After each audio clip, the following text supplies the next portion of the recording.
Binge the full week of The Ray Taylor Show ad-free over at inspireddisorder.com/plus. This is The Ray Taylor Show. Welcome to The Ray Taylor Show, where I bring you the reviews on the latest movies and TV shows, as well as classic and foreign films. I'm your host, Ray Taylor, and on this podcast, I'll be talking about all things film and television. Whether you're looking for a new show to binge or want to know if that blockbuster is worth the trip to the theater, or just want to hear my thoughts on a classic or foreign film, I've got you covered. So join me every Monday, Wednesday, and Friday for new episodes, and let's dive into the world of film and television together. On today's episode, I am talking about Season 1 of the Peacock original series, Bupkis. This came out this year, 2023, created by Pete Davidson, Judah Miller, and Dave Searis. Stars also Pete Davidson, Edie Falco, and Joe Pesci, the legend Joe Pesci. The show follows Pete Davidson's life, combining grounded storytelling with some absurd elements from the worldview for which Davidson is well known. Overall, I was really looking forward to this show.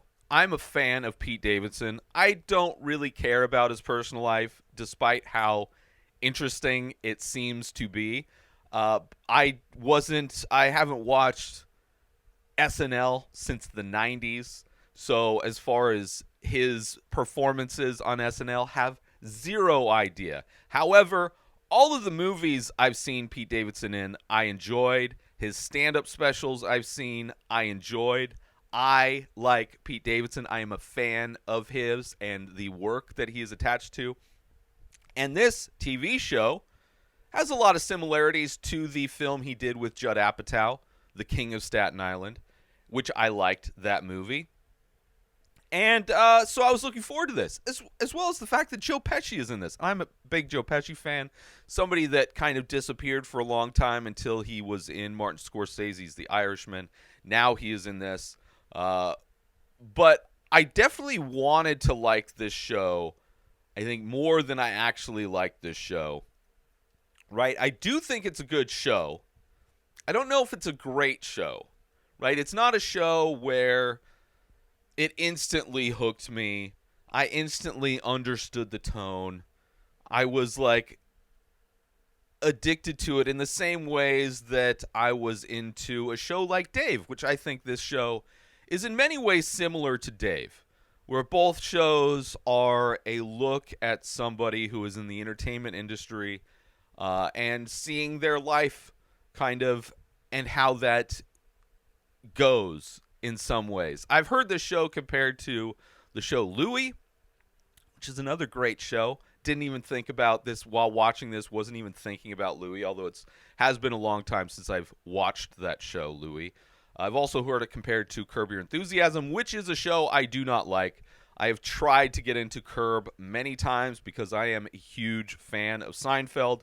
Cannot get into Curb Your Enthusiasm. It is just a type of sense of humor that I just find to be annoying more than funny.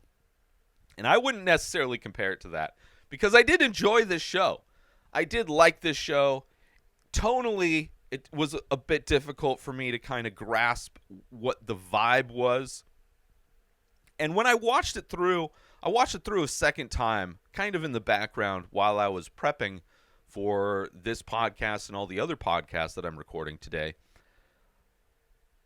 Knowing what the vibe was and having already seen the full season all the way through, I did enjoy it more. So maybe it's just an issue where going into it, I had expectations that weren't met, and then going into it the second time is something that allowed me to enjoy it more, right? And there are aspects of the show I did love. There's a few things that I wish were better. I'm going to get into that, obviously, in my review. And then I will have a spoilers for anybody who hasn't watched this show, But I do enjoy Pete Davidson, all of his movies, what he did with Judd Apatow. And I heard people criticize that. I mean, I think Judd Apatow comes with a level of criticism anyway, just because he makes comedies in a very in a style that is traditionally set aside for more dramatic films, and his comedies in a lot of aspects can be more dramatic. They tend to have longer run times. The jokes tend to be developed more organically with improv, where he allows a lot of his actors to just kind of run with things. But I enjoy his movies. I like the fact that he treats comedies with a level of respect that most people don't. Like, most comedies, if you were to critique, and I have comedies, reviewing comedies, and had critiques, people get angry because they're like, oh, it's just a comedy, right? As if it should be excused. Like, as if it's like an art form or a genre that it's okay to, like, not care about it, not to put, like, quality behind, it's like, how dare you think you should shoot a comedy interestingly? Why would you ever think to have good cinematography it's a comedy? It doesn't need that. Whereas I think it could. There's no reason why it shouldn't. And the excuse people have for bad movies, and you see it not only in comedies, you see it in, like, horror movies as well. Really kind of any movie that is very genre specific. People will, if you have any critiques, they just be like, oh, it's just a sci-fi, bro. Why don't you just get over it, right? Which is fine. There are definitely movies where unplugging my brain and just settling in, right? I enjoy that, like the Fast and the Furious movies, for example, in the action genre. Like, there are definitely genres of films and types of films that I'm perfectly okay with letting go and just going on this mindless ride. But I, at the same time, have zero problem with somebody like Apatow that wants to elevate the genre and shoot the genre in a way that nobody else is doing. I enjoy people doing new things. So with that said, I do like his movie, The King of Staten Island. I enjoyed it. It is in many ways similar to some other movies Pete Davidson is in. He kind of, in many movies, even when he's not doing a story that's based on his life like that movie was, like this show is, he has a kind of, he's kind of the same guy in every, like, he's kind of this lovable loser, right? He's got issues. He's got addiction issues. He hangs out with like dirtbag friends, degenerate friends, came from Staten Island, came to like this version of white trash that exists. And I'm okay with that. He understands his lane, and he kind of settles into that pretty well. And I think he could probably handle more than that. I don't know. I just like his vibe. I enjoy his stand-up is also great. So, right? So I did enjoy those things that he's in, and this I enjoy, but it does feel like this show, Bupkis, is missing a little bit of something, right? It definitely at times kind of feels like it's doing an Apatow thing, like it's grounded, but also kind of wacky and ridiculous at times. But I think what it really misses is connective tissue, where some episodes feels like it jumps to a place it doesn't feel like it was going to, or it was set up in the best way. So that's kind of like a little morsel of what my issues are. But I do love Joe Pesci in this, right? He plays his grandpa. Edie Falco playing his mom, very great as well, as we've seen multiple actresses play Pete Davidson's mom, Marissa Tomei specifically to be the other one. And I enjoy Pete as well. I think he's good in this. I think they're all good. I think the casting's great, It just feels like the episodes are a little disjointed, right? At times, like there were literally times where I double-checked to see if I somehow skipped an episode, right? That's how much I felt like it was missing something, where I actually double-checked at least once or twice. Is like, did I accidentally skip an episode somewhere? Because that's happened.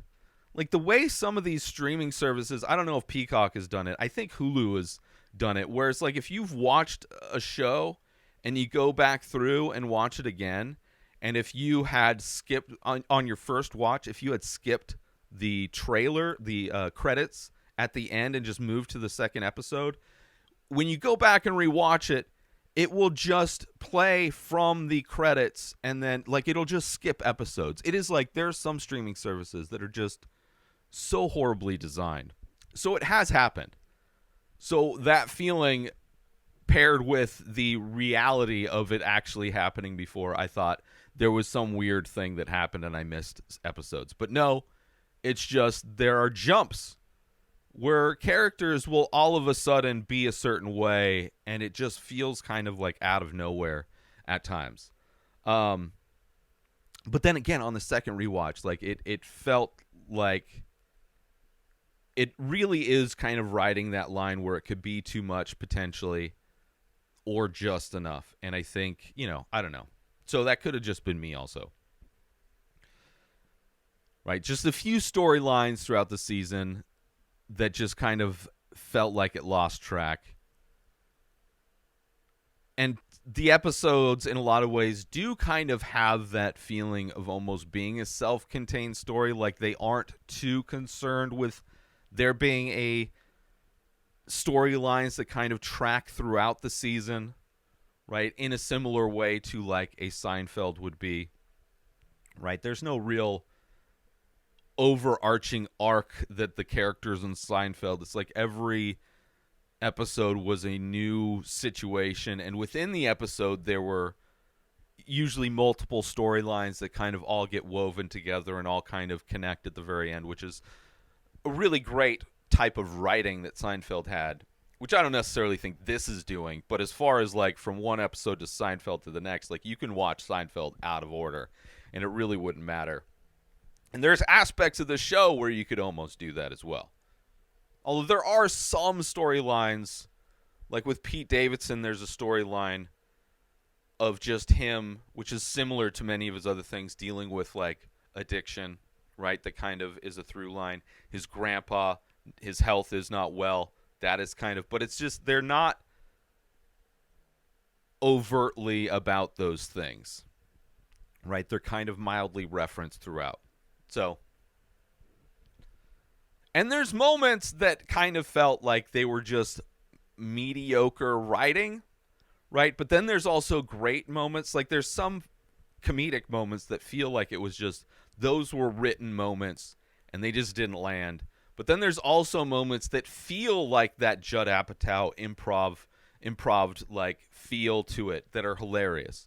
So it's a weird consistency, which might just be that it's the first season of a show, and sometimes it takes shows a season or two to kind of settle into what they're trying to do, right? So who knows? So maybe it might just iron itself out if they get another season. I hope they do. This season kind of ends on a bit of a cliffhanger, so I hope there's more. I want to see more, even though it's not a perfect show. Unlike a show like Dave, which I think I would compare this in a lot of ways to Dave, which is another comedy based on a real person who is starring as himself, where there are, it's a blend of reality and fiction that's going on, which this show, like there's a lot of similarities between that. Whereas the first season of Dave, I was instantly hooked, rewatched every episode multiple times because I enjoyed it so much. This one didn't hook me quite in that same way. I don't think the comedy is the same. I think Dave, surprisingly, a lot funnier than this show, and I don't necessarily think this show is trying to have as many kind of laughs per minute necessarily. And Joe Pesci, by far my favorite character in this, right? Aside from Pete, right? Every time Joe Pesci is on screen, I absolutely love it. He's great, right? He kind of plays like this old, like, doesn't give a fuck. He plays like Joe Pesci. If Joe Pesci was an old grandpa, that's what he's in this. And it's great. I think it's great. There's so much cigarette smoking in this. It's amazing how, like, you can tell, like, nothing really shows people smoking cigarettes because it is so noticeable that, like, everybody is smoking cigarettes almost at all times. And Joe Pesci smoking cigarettes as if it's still the 80s, where he's, like, inside diners smoking cigarettes.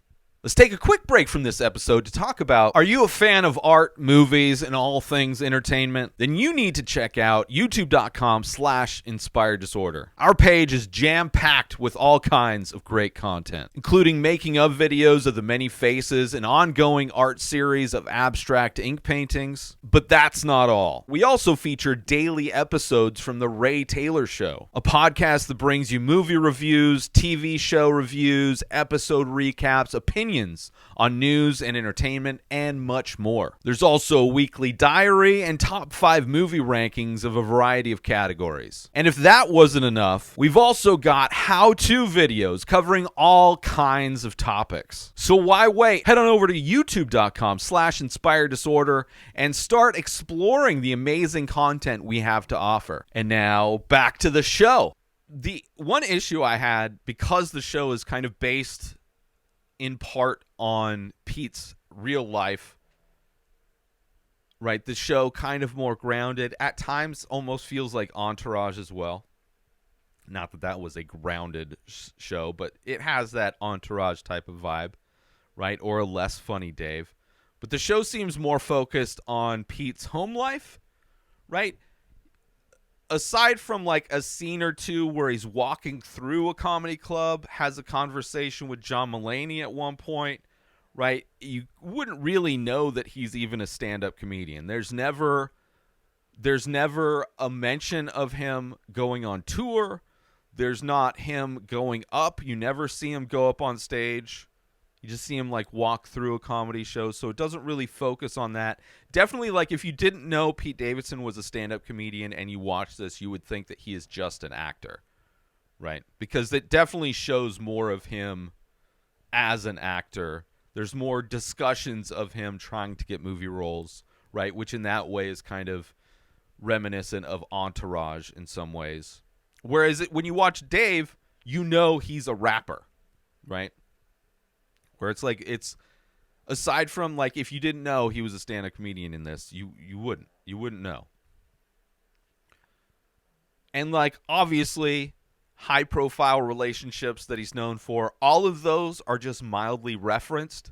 Nobody's name is used specifically, I'm sure, for legal reasons, but also to kind of detach itself from the reality of Pete Davidson's hectic, very public life that he exists, having these high profile relationships that people obsess over. So there's sometimes it feels like we're getting a peek into his world, but also kind of feels like there are aspects that are just massively absent from it as well, right? And this episode's super short, 8 episodes, 30 minutes a pop, super easy to binge through.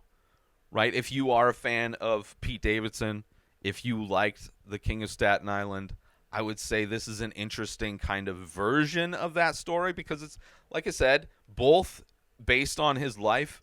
His dad dying in 9/11, a key part of his trauma in both pieces of storytelling. The mother character, very big aspect to this. Pete Davidson as kind of like a fuck up, very kind of a big aspect to both of these, where the King of Staten Island feels like it doesn't at all talk about him in the entertainment industry. This feels like maybe it's an older version of him, right? Or just more closely related to his real life. And I think because it's so short, because there's only 8 episodes and they're only half hours, like 4 hours of content, I think this show, especially since it felt like literally felt like episodes were missing, I think this show could have benefited from being longer, which is kind of a crazy thing.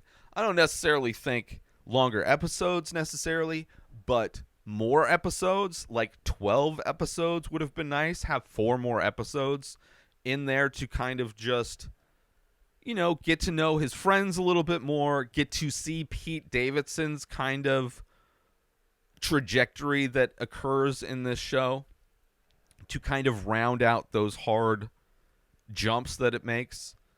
Maybe have episodes that focus on different characters like other shows do, where like maybe we get an episode that kind of focuses on his mom or his sister, which we really don't get much of his sister at all, focusing on maybe his grandpa. Like the things that they could have done having more episodes would have at least fleshed out these other characters that are big, important characters in the show, and could have also helped round out some of the arcs that are happening. So one of the few times I was like, it should be longer, right? And it's another reason why I hope this gets picked up for more seasons, more episodes, because I do like it. I do want to see where it goes, right? And like I said, friend group, interesting. It's very similar to his friend groups and all of his other things. The family is cool. Grandpa, mom, sister, they're all kind of like I like all of the characters that are in this, right? Even his ex, like this childhood love, is part of the story, and I like that as well, right? Very weird contrast to what we know of Pete Davidson's dating life, having this kind of girl next door type of character, this friend that's from his childhood, versus the high profile famous people that we see that he actually dates. Very different from what, at least from the outside, it seems like Pete is into. And there's also, because it's a blend of fictional and real life, there are moments where like there's actors that are playing themselves in this, but then there's actors that are playing characters, and there is confusion at times with, is that an actor playing themselves or is that somebody playing a character? Which only happens a few times, but just that little moment of confusion is enough to like take me out. So there is that, right? It's trying to ride this line between, also riding this line not only between fictional and true, but also riding this line between kind of this sentimental, grounded take, but also a little heightened and goofball. And I think in both the trying to find the balance of real actors and fake like people playing themselves and people playing characters, and then also the balance of the sentimentality, grounded nature, and the goofball kind of heightened nature, I think there is some balance issues with both of those in this, right? It doesn't always find that balance great. But I do love this show. I do want to get into spoilers, talk about specific episodes, talk about specific moments that I liked, maybe criticized. But overall, I enjoyed the show. I hope it continues. Obviously, big writer strike going on now. A lot of productions are being put on hold because of that. So I would imagine if this does get picked up, I don't know how well it's doing. I haven't looked into how well the show is doing. It's rated pretty decently, at least on IMDb from what I've seen. But I hope it does, and I hope when it comes back, I hope it, maybe, like, seriously would not mind if it had 12 episodes, 10 episodes, give us 2 more episodes. I think giving us a little bit more would allow them to do more, but even just another 8-episode chunk, 4 more hours of this, I would love to see it. But I do want to get into spoilers, so spoiler warning for anybody that doesn't want to be spoiled on Bupkis Season 1, which is on Peacock right now. Of course, like I said, I don't think it's a spoiler. I guess it could be a spoiler, so apologies about Pete's dad dying in real life, which I think he talks about in his stand-up specials. It's clearly in The King of Staten Island. It is a common theme in anything that is based on Pete Davidson. But we get to see, like, there is an episode where we see his childhood, how his aunt, I think his aunt was getting married. Somebody's getting married. It's a wedding that's happening kind of shortly after 9/11, right? AKA shortly after his dad dying. And you see it's a great episode because it, like I would like to see for other characters, it lets you see kind of how Pete became who he is, the issues that he has, not only with dealing with like the trauma of losing his dad in that way, but also kind of seeing how his relationship with substances may have started in a lot of ways. So I enjoy that kind of look into his life, right, of him as a kid, seeing his family trying to like lay off on the parenting stuff because they know he's going through a tough time as well, and it's a wedding, so there's scenes of this kid trying alcohol, just kind of they're kind of just kind of okay with it. You're also seeing him kind of act out and be kind of the clown of the situation, and people in some scenes encouraging that, in other scenes trying not to encourage that, one of which being Joe Pesci, not Joe Pesci, but Steve Buscemi, that plays the priest, who kind of has this conversation where it's like all these people are also dealing with his dad's death because they knew him as adults, and seeing how their reaction to it, it's such like an interesting look at what it must have been like for Pete, especially knowing what 9/11 did to a lot of people as far as their viewpoints on what they thought happened, what the public was kind of told what happened, versus, there were a lot of lies told, obviously. Not that I'm a huge conspiracy nut or anything like that, but, the president lied about who was involved, and we started these wars with people that had turned out to not have weapons. Like, there was a lot of fuckery that went on. Patriot Act, they took advantage of the situation to kind of strip so many protections of privacy away from people so they can just spy on the public. Like, there's so many crazy things that happened from that moment. But getting to see it from this kid whose dad died saving people, people think of him as a hero. And like what we saw in King of Staten Island, like, people think of him as a hero, but he was just a regular dude. And from the King of Staten Island movie, kind of a fuck up in some ways, like Pete was. At least to the fact of, like, he wasn't a perfect guy.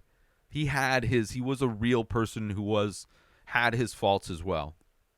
So seeing this episode of him as a kid, and this episode also does a thing that I love that happens in movies that are based on true events, where at the end of the movies, they will have pictures of the real people that are based on. So you get to see at the end of this episode the pictures from that wedding.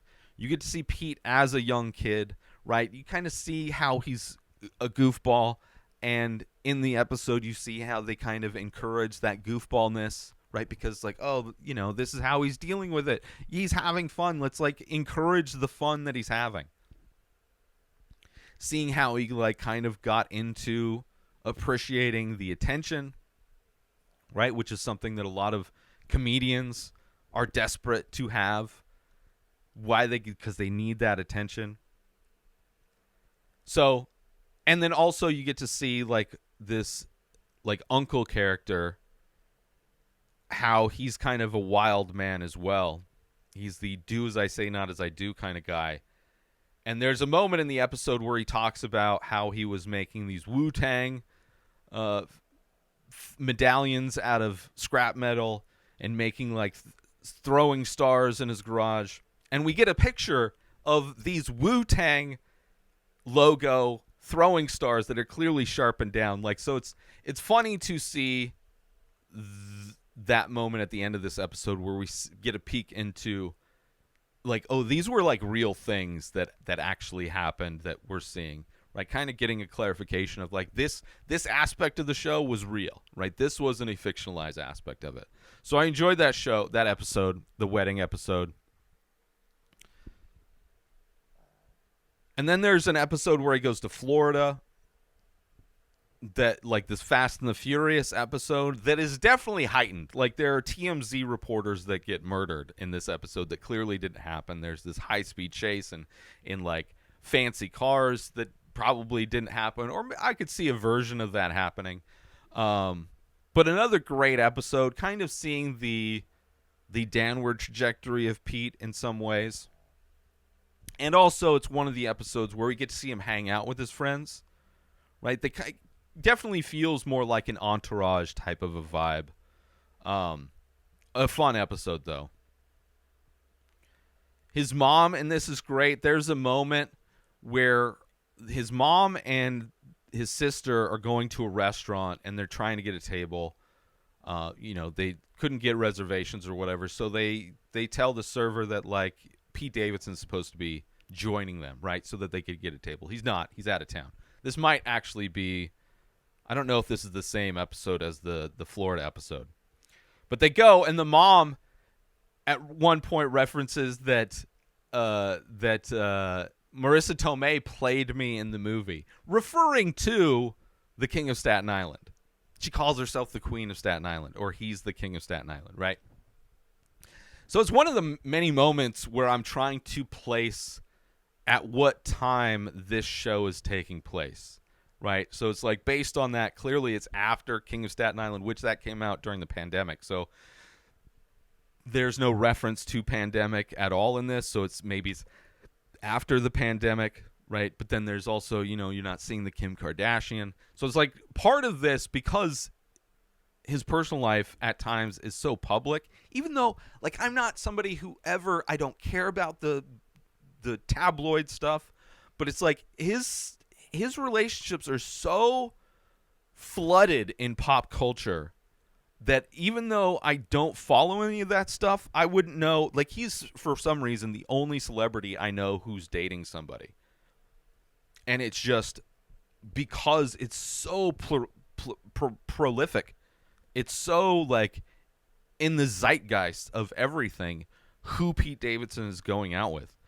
It's just insane. And plus you have the coincidence of him dating somebody whose ex is also becoming a massive white supremacist Hitler sympathizer in Kanye West. So it's like, not only is his relationship very public, but also the other people attached to that person are having a massive scene in public as well. But I love that moment where his mom's like, Marissa Tomei played me. I love that. I love that moment in this show.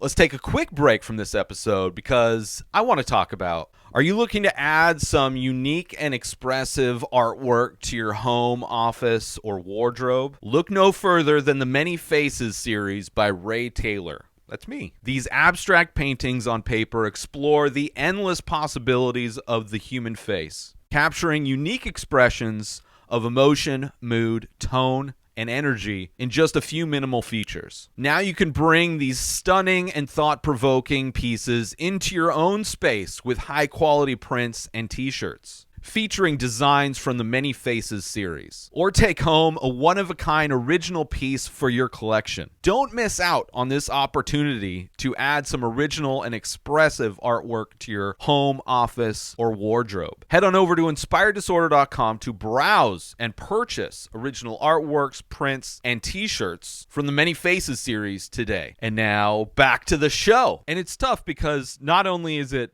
obviously based on true stuff, but it's also fictionalized. So it's like, I don't know how much it's even, like, it could just be a blend of like, well, this was actually a time, like maybe this Florida thing was a time way before King of Staten Island, but it's all blended together because it's fictionalized. So I think maybe just my very limited knowledge of his real life is confusing the issue when it shouldn't be confused, maybe. And like I said, missing episodes, right? Because, like, and one of the main things that made me feel like I missed episodes was when, like, this drug thing where it's obviously Florida was a big one where he obviously did a lot of drugs seemingly, but not like crazy. But then there's one where he's doing that shoot. He's part of this movie replacing somebody that got canceled or whatever, supposedly to meet Brad Pitt, but obviously Brad Pitt, there's a body double. But that, I think, is the episode where he kind of really goes deep into drugs. And then in another 2 episodes, he's going to rehab. It's just the trajectory of him going from just kind of seemingly normal to going to rehab, and his life is out of control.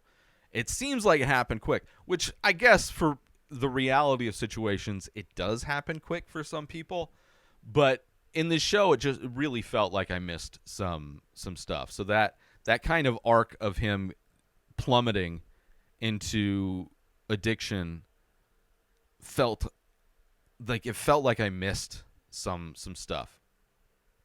But I do love the episode where he goes to Canada, right? Replacing the actor, this thing of like him thinking he's going to be working with Brad Pitt, him in the trailer almost practicing his introduction to Brad Pitt more than he's practicing his lines.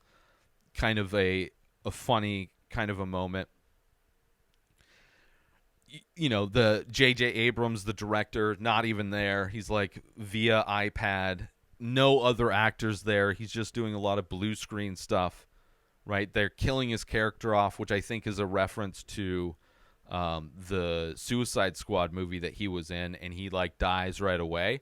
So I don't know if like this whole scene, this whole episode is in reference to that. I don't know of him replacing somebody in the Suicide Squad, but he is a presence in that movie and literally is killed off in the first like 10 minutes of the movie, which is definitely a surprise. So it feels like it's a reference to that, even though the movie is a war movie and not like a comic book movie or whatever. But a great episode.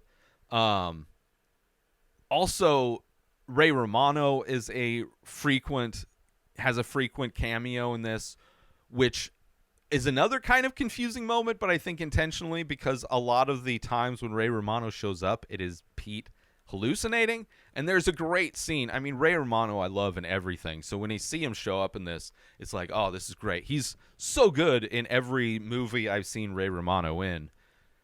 And seeing him kind of play himself, but a different version of himself, where he's like encouraging Pete to kind of just go and have sex with as many people as he wants, like, you know, live life to the fullest, like burn the candle at both ends kind of advice. It's great. It's great. Also, the rehab episode is great, right? The black and white kind of way it's filmed. I don't know if that's in reference to another kind of rehab movie or whatnot. Right, definitely feels like a turning point of the show, right?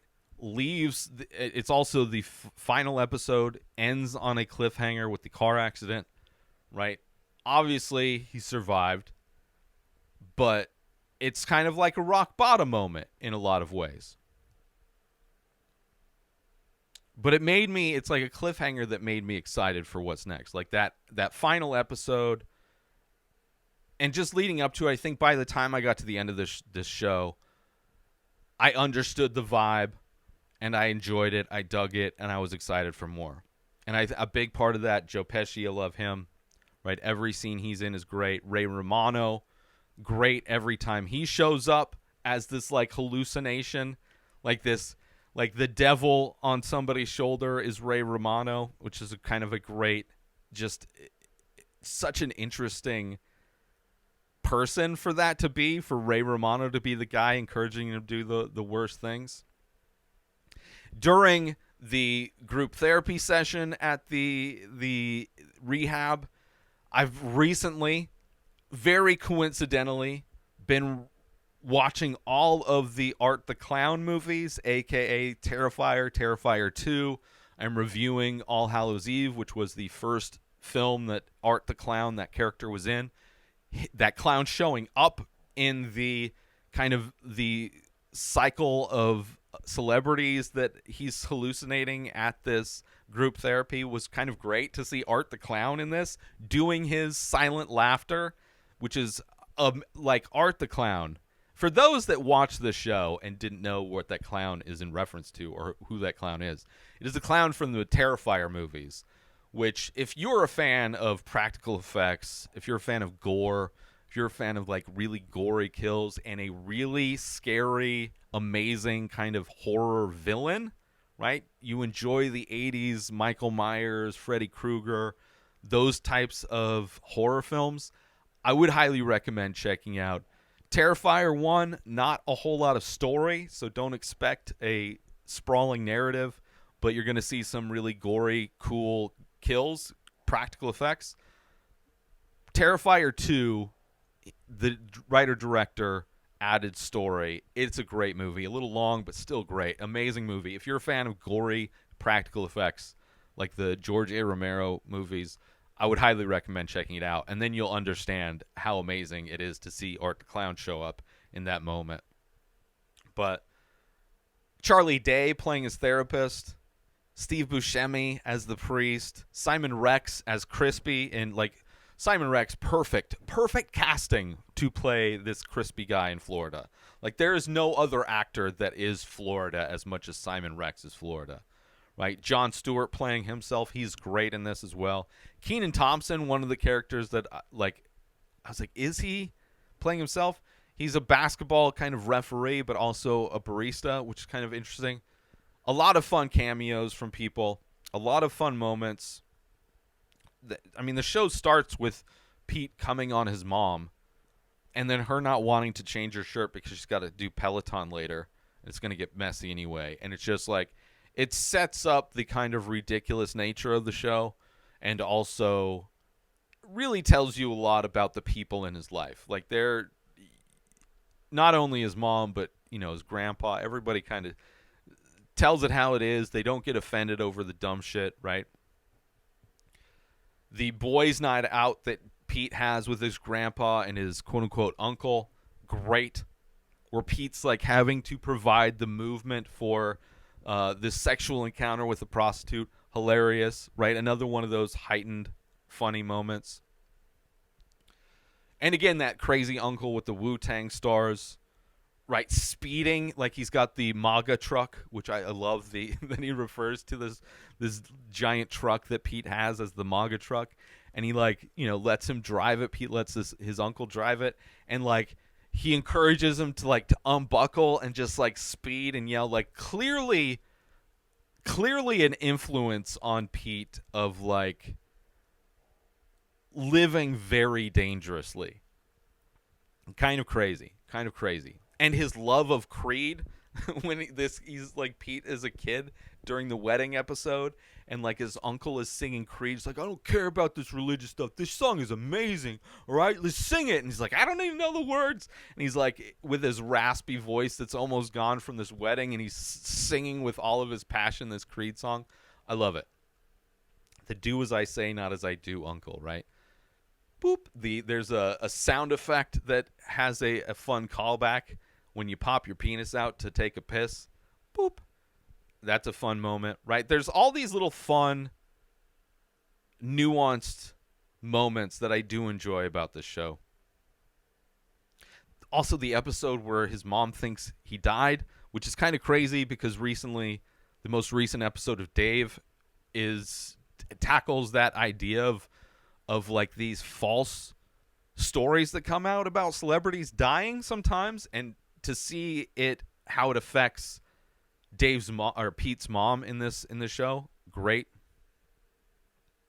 And when they're on a stakeout trying to find out who this guy is that's posting this embarrassing picture of Pete online, this squinting picture that's like shows up as his profile, is like his most used headshot for stuff. And they're on like their stakeout, and him and his mom kind of going back and forth, kind of acting like they're two cops on a stakeout. Love it, right? These little moments that really show the relationship Pete has with the people around him. And it also shows like why it's so obvious why he would be an entertainer. to grow up in this, around these people in this atmosphere. It's so obvious.